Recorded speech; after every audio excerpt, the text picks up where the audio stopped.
In a chilling case that has gripped the nation, TikTok influencer Wade Wilson, known for his viral content and widespread online following, has been sentenced to death by a judge for a series of heinous crimes. The dramatic rise and fall of Wilson's life serve as a cautionary tale of fame gone awry. In this video, we will delve into the timeline of events, exploring his journey from internet celebrity to convicted murderer. Let's uncover the full story. Wade Wilson's rise to fame on TikTok was nothing short of meteoric, a quintessential example of the power and allure of social media in today's world.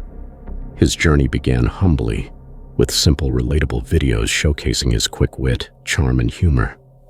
What set him apart from the millions of others vying for attention on the platform was his uncanny ability to connect with his audience. Wade had a knack for tapping into trends and adding his unique spin to them, making his content instantly shareable and memorable. Wade wasn't just another face on TikTok, he was a personality. His bold, unapologetic approach to life and his seemingly genuine interaction with fans made him stand out. Whether he was engaging in lighthearted comedy, giving motivational speeches, or participating in viral challenges, his followers saw him as authentic and approachable. He cultivated an image of a carefree, charismatic individual who could make even the mundane aspects of life entertaining. This persona resonated with millions, and his follower count skyrocketed seemingly overnight. As his popularity grew, Wade diversified his content. He began sharing glimpses of his personal life, including behind-the-scenes footage, collaborations with other influencers, and even live interactions where he would answer questions and chat with fans. These moves deepened his connection with his audience, making them feel like they truly knew him. He was no longer just a creator. He became a friend, a role model, and for some, even an inspiration. His fans were fiercely loyal, often defending him against critics and amplifying his reach by sharing his videos far and wide. The TikTok algorithm also played a significant role in his rapid ascent. His knack for crafting engaging content ensured that his videos consistently landed on the coveted For You page, exposing him to an ever-expanding audience. Each viral video acted as a gateway, drawing in new followers who were eager to see more. As his influence grew, so did his collaborations with other well-known creators. These partnerships not only expanded his reach but also cemented his place within the elite ranks of TikTok influencers. Wade's fame wasn't confined to TikTok alone. He began to build a presence on other social media platforms, including Instagram, Twitter, and YouTube, leveraging his popularity to create a multi-platform empire. Brands took notice, and soon he was fielding offers for sponsorships and endorsements. From promoting trendy clothing lines to advertising fitness supplements, Wade's face became a familiar presence in the digital advertising world. His financial success mirrored his growing influence, allowing him to indulge in a lifestyle that many of his followers envied and aspired to emulate. However, with fame came scrutiny. While many adored Wade, others began to question the authenticity of his online persona. Critics argued that his content sometimes felt rehearsed and that his interactions with fans were calculated rather than genuine. Despite these criticisms, Wade remained largely unscathed in the public eye, continuing to grow his fan base and enjoy his celebrity status. For the majority of his followers, he was still the same relatable, down-to-earth guy they had discovered in his early videos. Wade's journey was a testament to the opportunities that social media can provide. He represented the modern digital dream, a regular person who, through creativity and persistence, rose to global prominence. His story inspired countless others to pick up their phones and start creating, hoping to replicate his success. For many, Wade Wilson was more than just a TikTok influencer. He was living proof that the power of social media could transform lives. It is this rise, so full of promise and potential, that makes the later revelations about Wade all the more shocking. His fall from grace was not just a personal tragedy, but a cultural moment, forcing society to confront uncomfortable questions about the nature of fame, the pressures of public life, and the consequences of unchecked adoration. As Wade Wilson's popularity surged, his audience remained captivated by the lively and seemingly carefree persona he presented online. To his followers, he was the embodiment of charisma, a figure who could light up their screens with humor, relatability, and a sense of ease that made the chaos of the world feel a little less daunting. Yet behind the perfectly curated TikToks and polished image, a very different Wade Wilson existed, one that the public rarely, if ever, caught a glimpse of. Close acquaintances and former collaborators began to whisper about a darker side to Wade, a side that stood in stark contrast to the buoyant and approachable influencer his fans adored. Accounts of his temper and erratic behavior started to surface, but these were often dismissed as mere rumors. After all, how could someone so charming and seemingly grounded have such a duality? To his followers, these stories didn't align with the Wade Wilson they thought they knew. Behind the scenes, however, Wade's life was far from the picture-perfect image he shared online.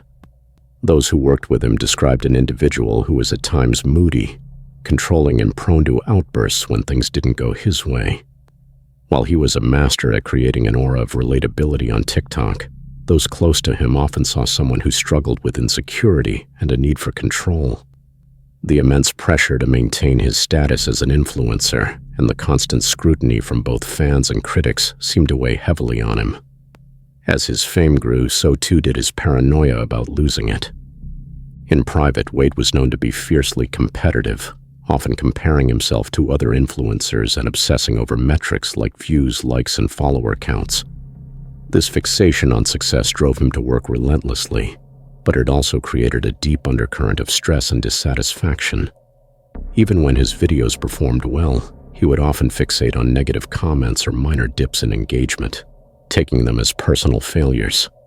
Those around him witnessed how these perceived setbacks would sometimes send him into spirals of anger or despair. Wade's relationships also began to reflect the strain of his dual lives. Friends and family members spoke of feeling distanced from him as his fame grew. While he presented himself as down-to-earth and approachable online, in reality, he was becoming increasingly isolated. Some close to him described a sense of walking on eggshells, unsure of which version of Wade they would encounter on any given day: the affable, magnetic individual they once knew, or the irritable and temperamental figure who had emerged in the shadow of his success. One of the most telling aspects of Wade's hidden life was his growing reliance on substances to cope with the pressures of fame. While he never showcased this side of himself on social media, behind the scenes, he was known to use alcohol and drugs to escape the stress and maintain the high-energy persona his fans had come to expect. These habits only exacerbated his volatility, further alienating those who cared about him and compounding his struggles. Despite these challenges, Wade was adept at masking his struggles from the public. On TikTok, he continued to churn out content that exuded positivity and confidence, meticulously crafting the illusion of a perfect life. He often spoke about chasing dreams and overcoming obstacles, further solidifying his role as a role model for his young audience. To his fans, he was an open book, someone who wore his heart on his sleeve and wasn't afraid to be vulnerable. Yet the reality was far more complex. The vulnerability he showcased was often calculated, designed to foster a deeper connection with his followers rather than reflect his true feelings. As cracks in his public image began to form, Wade worked tirelessly to maintain control. He was highly aware of the power of perception and went to great lengths to suppress anything that could tarnish his carefully curated brand. When accusations of mistreatment or erratic behavior surfaced, he would either dismiss them as baseless rumors or lean into his charm to deflect attention. For the most part, these tactics worked. His fans were quick to defend him, unwilling to believe that their beloved influencer could be anything other than the person he appeared to be on screen. The dichotomy between Wade's public persona and private life became more pronounced as time went on. Those who had seen his darker side began to view his online content with a mix of disbelief and unease, recognizing the extent to which he had mastered the art of deception. While his fans saw him as a beacon of light and positivity, those closer to him knew the truth. Wade Wilson was a man deeply troubled by his own demons, struggling to reconcile the person he pretended to be with the person he truly was. This hidden side of Wade's life would later come to light in the most devastating way. leaving his fans and followers grappling with the realization that the influencer they idolized was far more complex and far more dangerous than they had ever imagined. The contrast between his on-screen charm and off-screen darkness would become a key piece of the puzzle in understanding how a beloved social media star could fall so far from grace. The unraveling of Wade Wilson's seemingly perfect life began with whispers, stories of strange incidents and troubling behavior that circulated quietly among those who knew him personally. For a time, these accounts stayed confined to the shadows, dismissed by many as the exaggerated gossip of disgruntled acquaintances or jealous peers. But eventually, the whispers grew louder, fueled by a string of unsettling events that hinted at something far more sinister lurking beneath the surface of Wade's charismatic facade. The first public sign that something was amiss came in the form of an unexplained disappearance. A young woman named Rachel, who had been briefly linked to Wade in his social circle, vanished without a trace. Friends and family described her as someone who wouldn't simply leave without notifying those closest to her, and as days turned into weeks with no sign of her, concern turned into fear. Rachel's disappearance made local headlines, and the authorities began to investigate, interviewing everyone in her orbit, including Wade. At the time, Wade seemed cooperative, if a little distant. To his fans, who were completely unaware of the unfolding investigation, he continued to post his usual content, lighthearted videos that gave no indication of the storm brewing behind the scenes. Privately, however, law enforcement noted inconsistencies in his statements and a strange lack of emotion when discussing Rachel, whom he admitted to having met only a handful of times. Although these details raised red flags, there wasn't enough evidence to consider him a serious suspect, and the investigation pressed on.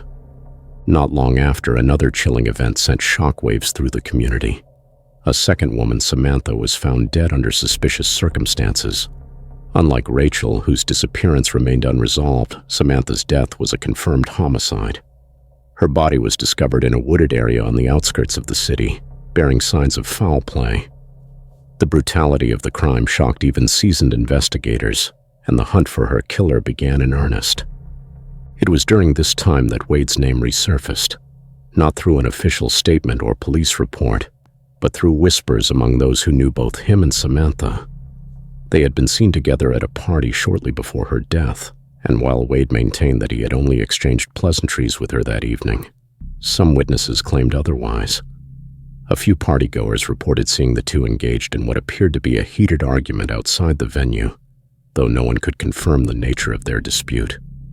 Once again, Wade's involvement was tenuous at best, and while investigators found his connection to both Rachel and Samantha curious, it was not enough to tie him definitively to either case.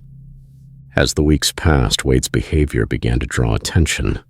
Those around him described him as unusually anxious and withdrawn, a stark departure from the confident, carefree persona he projected online. His once steady stream of TikTok content slowed to a trickle, and the videos he did post seemed forced, lacking the energy and enthusiasm that had made him a star. Fans speculated about burnout or personal struggles, flooding his comments with messages of support. But behind the scenes, law enforcement was beginning to piece together a more alarming narrative. A breakthrough in the investigation came when authorities recovered Rachel's phone, which had been discarded in a location far from where she was last seen. Forensic analysis revealed a series of text messages and calls exchanged between Rachel and Wade in the days leading up to her disappearance. The messages painted a picture of a volatile relationship. Rachel appeared to be growing increasingly wary of Wade, expressing concerns about his temper and erratic behavior. In one particularly haunting text, she mentioned feeling unsafe around him, a revelation that sent shivers through those following the case.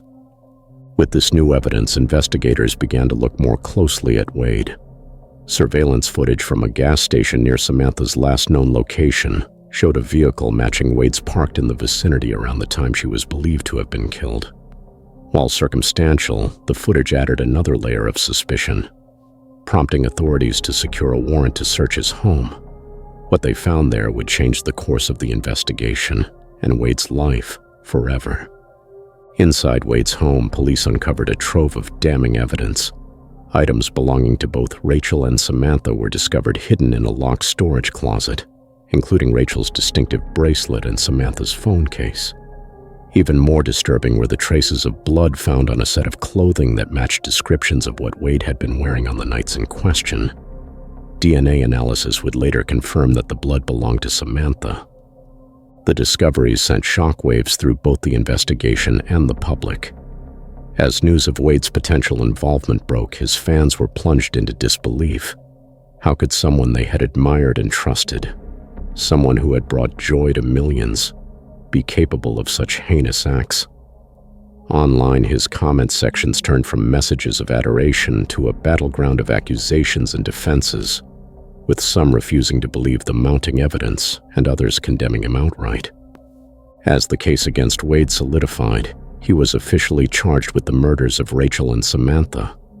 His arrest made headlines nationwide, casting a harsh spotlight on the dark side of internet fame. For years, Wade had been a beloved figure, a source of inspiration and entertainment for millions. But now he stood accused of being a cold-blooded killer. The crimes and the revelations that followed shattered the carefully constructed illusion of his online persona, leaving a trail of heartbreak and unanswered questions in their wake. The arrest of Wade Wilson was as dramatic and shocking as his rise to fame had been. For weeks, investigators had painstakingly built their case against him, meticulously piecing together evidence that tied him to the disappearances and deaths of Rachel and Samantha. When the time came to apprehend him, law enforcement officials knew they needed to act decisively, not only to ensure his arrest, but also to manage the intense public and media scrutiny that had come to surround the case. It was early morning when a team of officers arrived at Wade's upscale suburban home, equipped with a warrant and ready to make their move. The neighborhood, typically quiet and peaceful, was soon buzzing with activity as police vehicles pulled up to his property. Wade, who had been largely reclusive in the weeks leading up to this moment, was reportedly asleep when the officers knocked on his door. When he didn't answer, they forced entry, catching him off guard. Neighbors who witnessed the scene described the arrest as surreal, almost cinematic. Wade, dressed in a t-shirt and sweatpants, was led out of his home in handcuffs, his face pale and expressionless. The stark contrast between this subdued figure and the vibrant, confident persona he had displayed online left onlookers in disbelief. Many who lived nearby had no idea of the allegations against him, and his arrest became an immediate topic of conversation, with some expressing shock and others recounting moments when they had seen police cars or unmarked vehicles in the area in the weeks prior.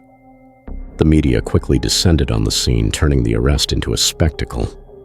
Helicopters hovered overhead, capturing aerial footage of Wade being escorted into a squad car. Reporters lined the streets, shouting questions and attempting to glean any information they could from law enforcement officials. The images and videos of Wade in handcuffs spread like wildfire across social media, sparking a frenzy of reactions from his fans and critics alike. His mugshot, which surfaced shortly after his arrest, became one of the most widely shared images on the internet, further fueling the debate over his guilt or innocence. In the hours following his arrest, Wade was taken to the local police station for processing and interrogation. Authorities later revealed that he remained largely uncooperative during questioning, offering vague answers and refusing to address key pieces of evidence that implicated him in the crimes. His demeanor was described as detached, almost emotionless, a stark contrast to the dynamic personality he had displayed on TikTok. For many, this chilling lack of response was interpreted as an admission of guilt, though others argued it could simply be a defense mechanism or a result of shock. The news of Wade's arrest sent ripples through his fan base, dividing them into two distinct camps. On one side were those who vehemently defended him, arguing that the evidence was circumstantial and that he was being unfairly targeted due to his fame. These fans flooded social media with messages of support, creating hashtags like #NonkFreeWadeWilson and sharing videos in which they analyzed the case and pointed out perceived flaws in the investigation. On the other side were those who felt betrayed and outraged, expressing disbelief that someone they had idolized could be capable of such heinous acts. Some even deleted their accounts or unfollowed him, wanting to distance themselves from the controversy. As the public grappled with the news, law enforcement worked to finalize their case, In addition to the evidence found in Wade's home, prosecutors revealed that they had obtained cell phone data and location records that placed him near the scenes of both crimes at critical times. Furthermore, witnesses began to come forward, including individuals who had observed suspicious behavior or overheard concerning comments from Wade in the weeks leading up to the murders. One particularly damning account came from a former collaborator who claimed that Wade had expressed anger and resentment toward both Rachel and Samantha, describing them as problems he needed to deal with. The arrest also brought renewed attention to Wade's online presence, as investigators combed through his TikTok, Instagram, and YouTube accounts for potential evidence. While most of his content appeared innocuous, some videos took on a more sinister tone in light of the allegations. Fans and critics alike dissected his posts, searching for hidden clues or messages that might have hinted at his dark side.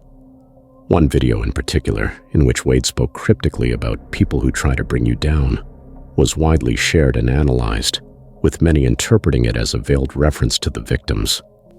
As Wade awaited his first court appearance, the media frenzy showed no signs of abating. News outlets devoted entire segments to the case, interviewing legal experts, psychologists, and even former fans who shared their thoughts on the unfolding drama. The case also sparked broader conversations about the nature of internet fame and the pressures it places on individuals. Some commentators argued that the relentless scrutiny and expectations of social media stardom might have contributed to Wade's alleged actions, while others contended that his crimes, if proven, were rooted in personal pathology rather than external factors. Wade's initial court appearance drew a packed crowd, with reporters, supporters, and critics all vying for a glimpse of the once-beloved influencer. In the courtroom, he appeared composed but somber, speaking only to confirm his name and acknowledge the charges against him. His legal team, which included a high-profile defense attorney known for handling celebrity cases, requested additional time to review the evidence and prepare their case. The judge granted the request, setting the stage for what would become one of the most closely watched trials in recent memory. The arrest marked a turning point in Wade Wilson's story, transforming him from a beloved internet star into a polarizing figure shrouded in controversy. For those who had followed his rise to fame, it was a moment of reckoning, forcing them to confront the possibility that the man they had idolized was not the person they thought he was. For the victims' families, it was a step toward justice, offering a glimmer of hope that the truth would finally come to light. And for society at large, it was a stark reminder of the complexities and dangers that can lurk behind the allure of fame and influence. Wade Wilson's trial quickly became one of the most high-profile courtroom spectacles in recent history. From the moment the charges against him were formally announced, the case captivated the public's attention, with every detail meticulously dissected and analyzed. The proceedings would not only determine Wade's fate, but also provide an unsettling glimpse into the dark side of internet fame and the lengths to which a carefully curated persona could mask a far more disturbing reality. The courtroom itself was a battleground of emotions and arguments. On one side sat the prosecution, armed with a mountain of evidence and determined to paint Wade as a calculating and dangerous individual. On the other was Wade's defense team, an ensemble of high-powered attorneys renowned for their ability to craft compelling narratives and cast doubt on even the most damning evidence. At the center of it all was Wade, his once magnetic presence now reduced to a subdued and stoic figure who rarely looked up from the defense table. The trial opened with the prosecution's fiery opening statement, laying out the case against Wade in harrowing detail. They presented him as a man who had carefully plotted and carried out the murders of Rachel and Samantha, driven by anger and a desire for control. Prosecutors described the chilling sequence of events that led to each victim's death, weaving a narrative that painted Wade as manipulative and remorseless. They highlighted the physical evidence found in his home, including the victim's belongings and traces of Samantha's blood, as well as the incriminating digital trail of texts and location data that placed him at the scenes of the crimes. The prosecution also brought forward a series of witnesses whose testimonies would prove critical to their case.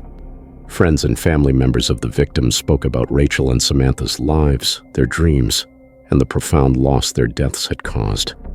Several witnesses recounted their interactions with Wade, describing him as charismatic but prone to sudden flashes of anger. One former acquaintance testified about a disturbing conversation in which Wade allegedly made cryptic remarks about getting rid of problems shortly before Rachel's disappearance. Another witness, a neighbor, recounted seeing Wade's car parked near the area where Samantha's body was later found. The emotional weight of these testimonies was palpable, leaving the courtroom silent as the victims' families wiped away tears.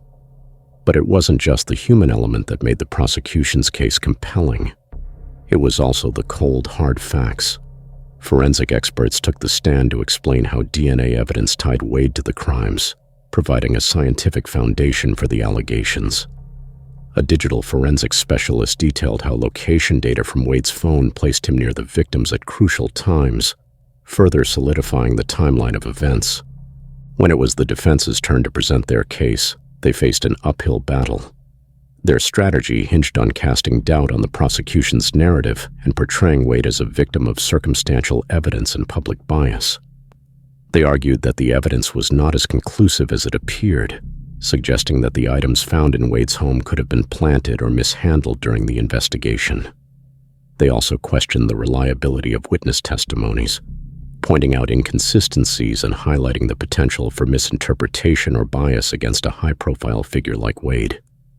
The defense also sought to humanize Wade, painting him as a flawed but fundamentally good person who had been thrust into the harsh spotlight of fame at a young age.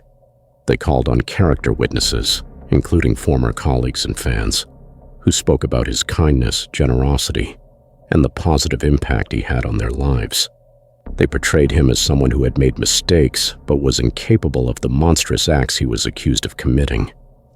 A key moment in the trial came when Wade himself took the stand, a decision that divided legal experts and drew widespread attention.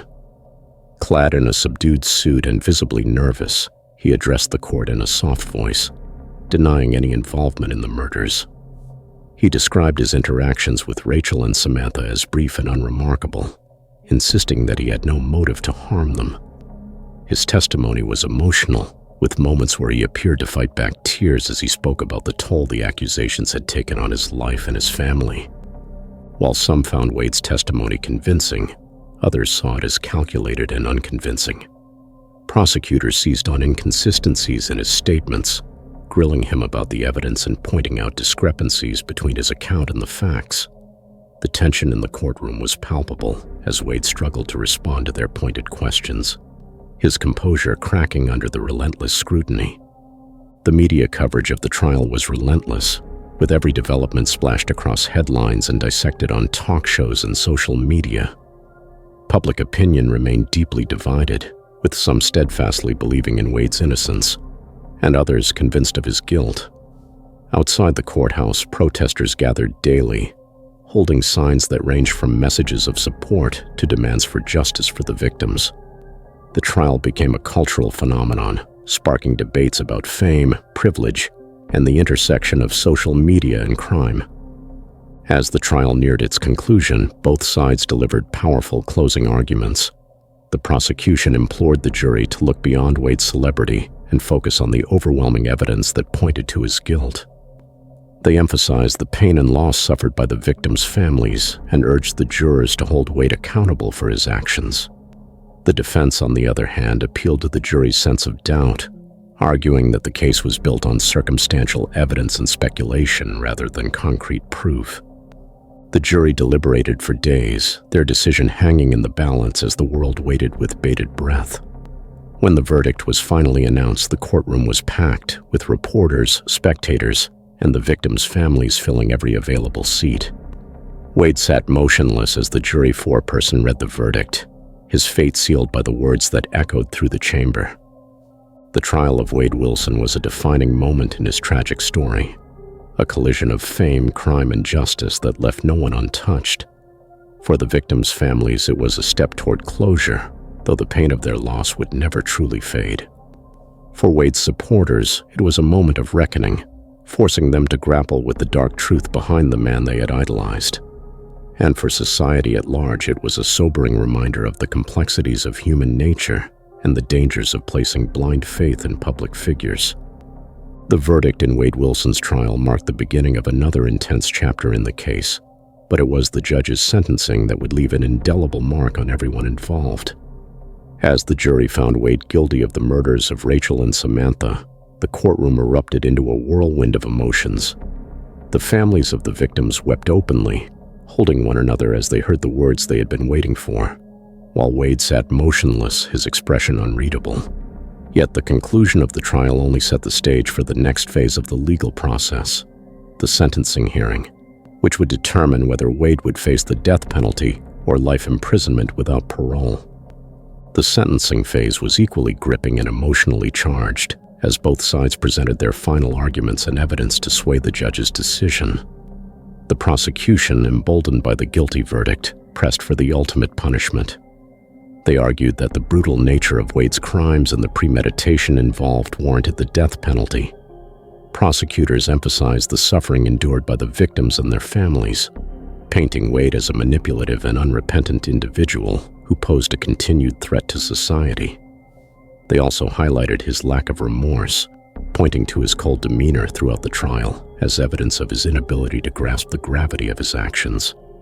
The prosecution's case was supported by powerful impact statements from the victims' families. Rachel's mother stood before the court, clutching a framed photograph of her daughter as she described the unbearable void left in their lives. Through tears, she recounted Rachel's dreams of becoming a teacher and the heartbreak of knowing she would never see those dreams fulfilled. Similarly, Samantha's brother spoke of her vibrant personality and the deep bond she shared with her family, expressing the devastating pain of losing her so violently and senselessly. These statements moved many in the courtroom to tears and underscored the far-reaching consequences of Wade's actions. The defense, however, sought to spare Wade from the death penalty, presenting him as a flawed but redeemable individual. They argued that a life sentence without parole would be a severe and sufficient punishment, allowing society to ensure he posed no further harm while avoiding the irreversible finality of capital punishment. Wade's attorneys presented mitigating factors, including his mental health struggles and the pressures he faced as a public figure. They called on a psychologist who testified that Wade exhibited signs of severe anxiety and depression, conditions that may have contributed to his erratic behavior and impaired judgment. Wade's defense team also brought forward character witnesses who spoke of his positive qualities and the good he had done before his life spiraled out of control.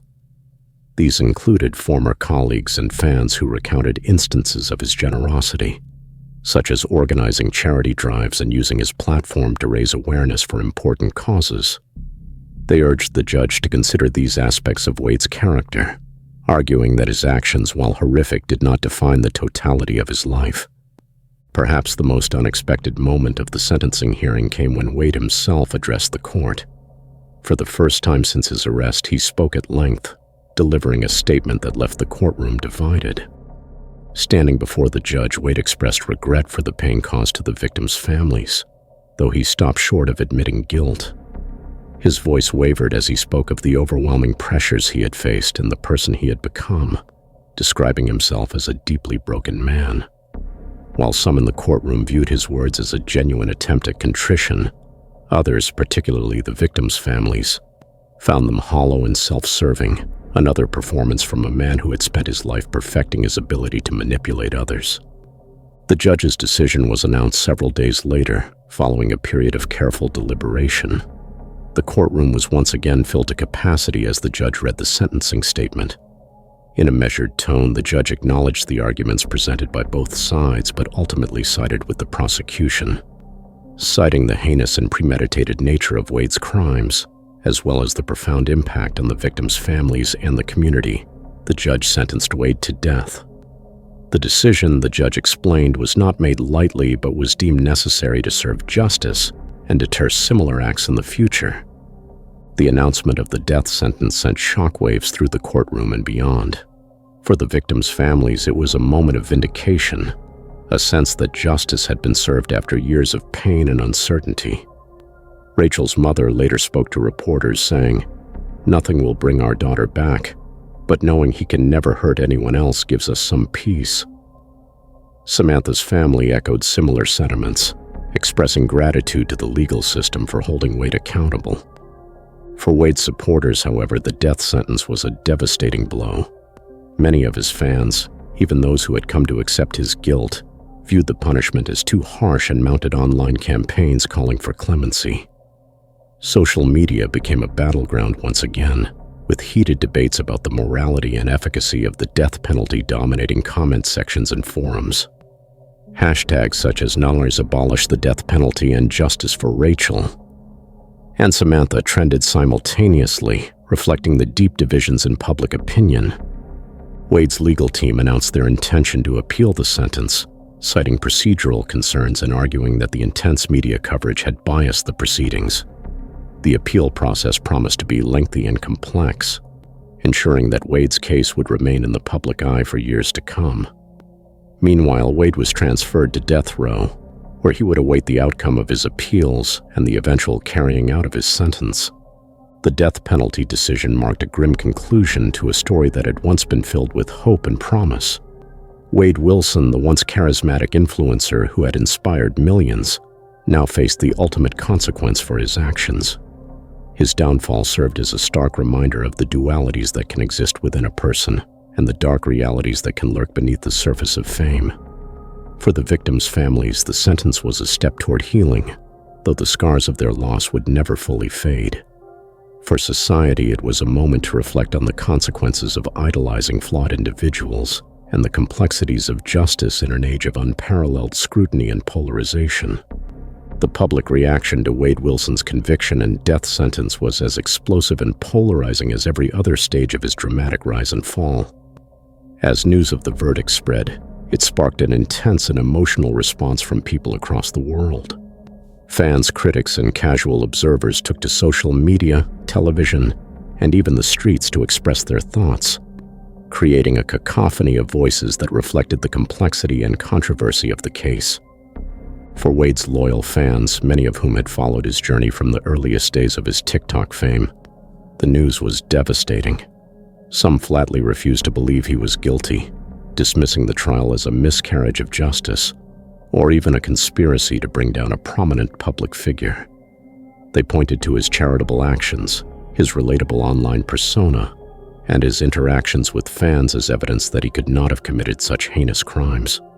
These diehard supporters flooded social media with hashtags like "Justice for Wade" and "Apong innocent until proven guilty," arguing that the evidence presented during the trial was circumstantial and inconclusive. Among his fans, there was also a growing movement to humanize him in the face of the harsh sentence. They circulated videos of his most heartfelt moments, including instances where he had spoken out against bullying, raised funds for charities, or shared vulnerable insights into his struggles with mental health. For these individuals, Wade was a flawed but fundamentally good person who deserved compassion and understanding, not the death penalty. Some even created petitions calling for his sentence to be commuted to life imprisonment, amassing thousands of signatures within days. However, the reaction from the broader public was far more divided. For many, the evidence against Wade was undeniable, and his conviction was seen as a just outcome. The brutality of the crimes, the calculated nature of his actions, and the pain inflicted on the victims' families made it difficult for these individuals to see Wade as anything other than a dangerous and manipulative individual. They viewed his death sentence as an appropriate punishment, one that would bring closure to the families and ensure he could never harm anyone again. These sentiments were echoed in the voices of the victims' families, who became powerful advocates for justice in the wake of the trial. Rachel's mother and Samantha's brother both gave interviews expressing relief and gratitude that the legal system had held Wade accountable. "This isn't about hate or revenge," Rachel's mother explained in one interview. "It's about ensuring that no other family has to go through what we did." Their words resonated with many who felt that the focus should remain on the victims and their loved ones, rather than the downfall of a once popular influencer. The media played a significant role in shaping public opinion, with news outlets devoting extensive coverage to every twist and turn of the case. Cable news programs hosted panel discussions featuring legal experts, psychologists, and social commentators, each offering their analysis of what Wade's story represented. Some saw his downfall as a cautionary tale about the corrupting influence of fame and the pressures of living life under constant scrutiny. Others used the case to reignite debates about the ethics of the death penalty, questioning whether justice could ever truly be served through capital punishment. Social media, as always, became a battlefield for clashing perspectives. While some platforms were flooded with tributes to the victims and calls for justice, others became havens for conspiracy theories and unverified claims about the trial. Some users speculated that Wade had been framed, pointing to inconsistencies in witness statements or questioning the validity of the forensic evidence. These theories, though widely debunked, gained traction among his most ardent supporters, fueling further division and mistrust. At the same time, the case prompted a broader cultural conversation about the nature of online celebrity and the responsibility that comes with it. Many commentators argued that Wade's story was emblematic of a larger societal problem: the tendency to elevate social media influencers to positions of unchecked power and adoration. They pointed out that Wade's fame had not only shielded him from scrutiny, but it also created an environment in which he could manipulate and exploit others without consequence. These discussions often carried an undercurrent of criticism toward the platform economy itself, questioning the ethics of a system that rewards virality and visibility over accountability. The reaction from other influencers was equally telling. Some of Wade's former collaborators and peers spoke out in support of the victims, distancing themselves from him and expressing regret for any role they might have played in amplifying his platform. Others remained silent, wary of associating themselves with such a divisive figure. A few, however, openly defended Wade, sharing personal anecdotes that highlighted his kindness and generosity. These influencers faced significant backlash, with critics accusing them of minimizing the gravity of his crimes. As the dust settled, the legacy of Wade Wilson's case began to take shape. For some, it served as a stark reminder of the dangers of idolizing public figures without fully understanding who they are behind the scenes. For others, it was a wake-up call about the importance of accountability and the need for greater oversight in the world of social media. And for a select few, it was a tragedy, a story of a promising young man whose life had spiraled out of control under the weight of fame, culminating in devastating consequences. In the months following the sentencing, Wade's case continued to linger in the public consciousness. Documentaries, podcasts, and long-form articles explored every aspect of the story, from his meteoric rise to his shocking crimes and the polarizing trial that followed. The discourse around the case evolved, touching on themes of morality, justice, and the impact of digital culture on modern life. It was a story that defied easy answers, leaving behind a trail of unanswered questions and deep conflicting emotions. For the victims' families, the public reaction was bittersweet. While they were grateful for the support they had received, they also struggled with the relentless attention and the knowledge that their loved ones' deaths had become a spectacle. Rachel wasn't just a victim, her mother said in one interview. She was a person with hopes and dreams, and that's what we want people to remember. Samantha's brother echoed this sentiment, urging the public to focus on the lessons that could be learned from the tragedy, rather than the sensational details of the case. In the end, the public reaction to Wade Wilson's downfall was as complex and multifaceted as the man himself. It reflected the deep divides in society, the power of social media to shape narratives, and the enduring struggle to balance justice with compassion. While opinions about Wade and his crimes remained deeply divided, one thing was clear: his story had left an indelible mark on everyone it touched, forcing a reckoning with the darker side of fame and the human cost of unchecked power and adoration. The case of Wade Wilson ignited a storm of legal and ethical debates that reverberated far beyond the courtroom. His dramatic rise and fall not only raised questions about individual accountability, but also forced society to grapple with broader issues surrounding the justice system, the death penalty, and the responsibilities of social media platforms. These conversations were not confined to legal experts and policymakers. They unfolded in living rooms, classrooms, and on social media, engaging people across all walks of life. One of the most immediate and contentious debates centered on the use of the death penalty in Wade's case. Advocates of capital punishment saw his sentencing as a just and necessary outcome for crimes so heinous and calculated, They argued that the death penalty served as a deterrent for future crimes and provided a sense of closure for the victims' families. "There's no coming back from what he did," one commentator wrote in an op-ed supporting the verdict. "Justice demands the highest price for the ultimate crime." However, opponents of the death penalty viewed Wade's sentence through a different lens, highlighting the moral and practical challenges associated with capital punishment. For them, the sentence was not a victory but a failure of the justice system to pursue alternatives that prioritized rehabilitation over retribution. They pointed to studies suggesting that the death penalty does little to deter violent crime and argued that it perpetuates a cycle of violence rather than addressing its root causes. Some even questioned whether the intense public scrutiny surrounding Wade's case had influenced the decision, making it more about societal revenge than justice. These debates were amplified by Wade's status as a social media influencer, which added layers of complexity to the ethical considerations. His fame had undoubtedly shaped the trajectory of the investigation, trial, and sentencing. Critics argued that his celebrity status had both helped and hindered him. On one hand, his popularity and wealth allowed him access to a top-tier legal defense. On the other, his notoriety made him a target for public outrage, potentially biasing the jury and judicial process. The question of whether Wade received fair treatment became a focal point, dividing opinions along ideological and emotional lines.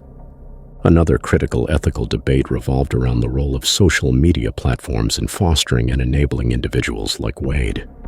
His case underscored the power and peril of unchecked influence in the digital age. For years, Wade had used his platform to build a devoted following, crafting a persona that obscured his darker tendencies. This raised uncomfortable questions about the responsibilities of platforms like TikTok, Instagram, and YouTube in monitoring the behavior of their users, particularly those with massive audiences. Should social media companies bear some responsibility for the actions of their influencers? Critics argued that these platforms had created an environment where individuals like Wade could thrive without meaningful oversight, driven by algorithms that prioritize engagement over ethics. Some proposed stricter regulations requiring platforms to monitor and intervene when influencers exhibit problematic behavior, while others called for mandatory training programs to educate creators on the ethical use of their influence. Social media gave Wade Wilson the power to manipulate millions, one analyst remarked during a televised debate. "It's time we held these platforms accountable for what they enable." The case also reignited discussions about the psychological toll of fame and the potential for power to corrupt. Wade's downfall became a cautionary tale about the dangers of idolizing public figures and the pressures of maintaining a public persona. Mental health experts weighed in, exploring how the relentless demands of social media stardom might have contributed to Wade's descent. They pointed to the constant scrutiny, the pressure to stay relevant, and the blurred lines between private and public life as factors that could exacerbate underlying issues. Some advocated for better support systems for influencers, including access to mental health resources and education on managing fame responsibly. The ethical implications extended to the media as well. Throughout the case, news outlets had covered every detail with relentless intensity, often sensationalizing the story to attract viewers and readers. Critics accused the media of exploiting the tragedy for profit, arguing that the focus on Wade's fame overshadowed the victims and their families. Others countered that the coverage was necessary to spark broader conversations about justice, fame, and the societal impact of social media. This tension highlighted the fine line between responsible journalism and sensationalism, a line that many felt had been crossed during Wade's trial. In the academic sphere, scholars began dissecting the case as a cultural phenomenon, exploring its implications for justice, ethics, and technology. Sociologists examined how Wade's carefully curated online persona had allowed him to manipulate public perception, while legal scholars debated whether his trial and sentencing reflected broader trends in the justice system. These discussions often touched on deeper philosophical questions about human nature, accountability, and the limits of empathy. The legal community also grappled with the precedents set by Wade's case. His appeal, which his legal team filed shortly after his sentencing, brought new scrutiny to the trial and raised questions about procedural fairness. Was the intense media coverage a violation of his right to a fair trial? Did the prosecution's emphasis on his celebrity status unfairly prejudice the jury? These questions were not merely theoretical. They had the potential to shape future cases involving high-profile defendants, particularly in the age of social media.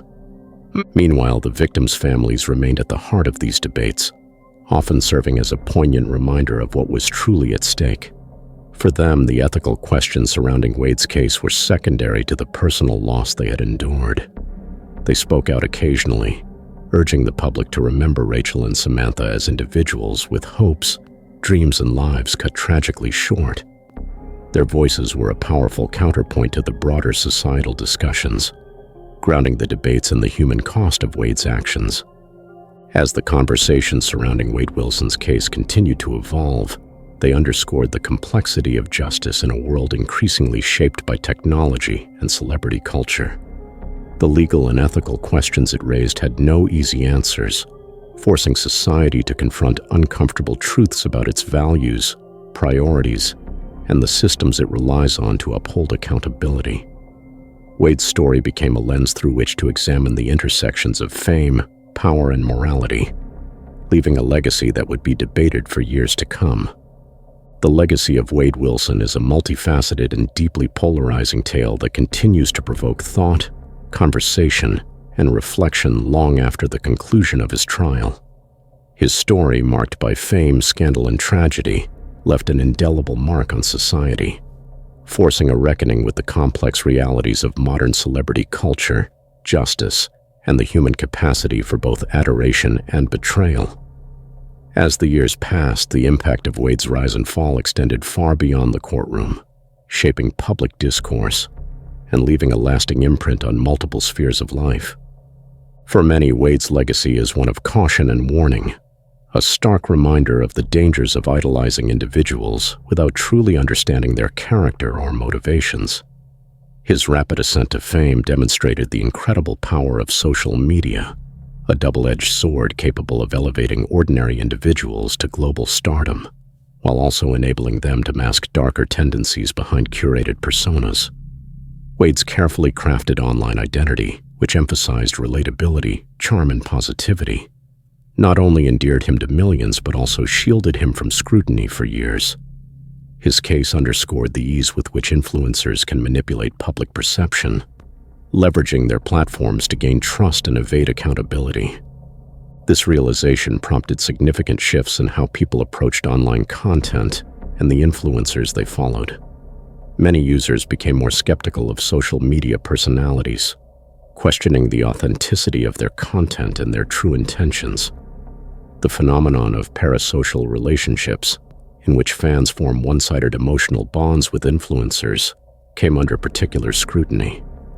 Wade's story became a case study for psychologists and sociologists exploring the impact of these relationships, illustrating how such connections can blur the line between admiration and blind devotion. These insights led to broader conversations about digital literacy and the need for critical thinking in the age of social media. The platforms that had facilitated Wade's rise were also forced to confront their own roles in his story. In the wake of his conviction, major social media companies faced mounting pressure to implement stricter guidelines and oversight for their influencers. Advocacy groups called for reforms to ensure greater transparency and accountability, such as mandatory background checks for creators with large followings or systems for flagging concerning behavior. While some platforms introduced measures to address these concerns, such as improved content moderation and partnerships with mental health organizations, critics argued that these efforts were insufficient, highlighting the ongoing tension between corporate interests and ethical responsibility. Wade's case also left a profound mark on the justice system, particularly in how it approached high-profile defendants and cases influenced by public opinion. His trial became a focal point for legal scholars examining the intersection of celebrity, media coverage, and judicial fairness. Questions about whether Wade received a fair trial due to the intense media scrutiny surrounding his case sparked widespread debate, leading to calls for reforms to protect the integrity of the legal process in similar situations. Some proposed limiting public access to certain aspects of trials involving celebrities, while others argued for more comprehensive jury education to mitigate potential biases. Beyond these structural and societal implications, Wade's legacy also served as a deeply personal story for those who had been directly affected by his actions. For the families of Rachel and Samantha, his name became synonymous with pain, loss, and the irreplaceable void left by their loved ones. Yet even in their grief, they sought to channel their experiences into something meaningful. Rachel's mother became an outspoken advocate for victims' rights, founding an organization dedicated to supporting families affected by violent crime. Samantha's brother, meanwhile, used his platform to raise awareness about the warning signs of abusive and manipulative behavior, hoping to prevent others from falling victim to similar tragedies. Their efforts not only honored Rachel and Samantha's memories, but also contributed to a broader movement for change. Through public speaking engagements, educational campaigns, and collaborations with advocacy groups, they helped shift the focus away from Wade's notoriety and toward the lives and legacies of the victims. Their resilience and determination inspired countless others, demonstrating the power of turning personal pain into a force for good. In the cultural realm, Wade's story became a touchstone for artists, filmmakers, and writers, seeking to explore themes of fame, morality, and the human condition. Documentaries and true crime series chronicling his life and crimes became instant hits, drawing millions of viewers and sparking renewed discussions about his impact. Some productions took a critical approach, examining the systemic factors that allowed Wade to thrive unchecked, while others delved into the psychological aspects of his downfall, exploring what might have driven him to commit such heinous acts. These portrayals, while often compelling, were not without controversy. Critics argued that they risked sensationalizing the tragedy, turning it into entertainment rather than a platform for meaningful reflection. This tension highlighted the ethical challenges of telling stories like Wade's, where the line between education and exploitation is often blurred. Nevertheless, the continued interest in his case reflected its enduring resonance, serving as a mirror for society's fascination with both the rise and fall of public figures. In the years following his conviction, Wade's name became a symbol of the darker side of human nature and the societal forces that can amplify it. For some, his story was a cautionary tale about the perils of unearned adoration and the importance of accountability. For others, it was a reminder of the fragility of trust and the consequences of placing faith in flawed individuals. And for those who had been closest to the tragedy, it was a painful chapter that underscored the resilience of the human spirit in the face of unimaginable loss. Ultimately, Wade Wilson's legacy is one of complexity and contradiction, a story that defies simple categorization. It is a tale of fame and fallibility, of justice and moral ambiguity, of tragedy and the potential for redemption through remembrance. His rise to prominence, crimes, and eventual downfall serve as a haunting reminder of the consequences of unchecked influence, the fragility of human connections, and the enduring impact of actions that ripple far beyond the individuals involved.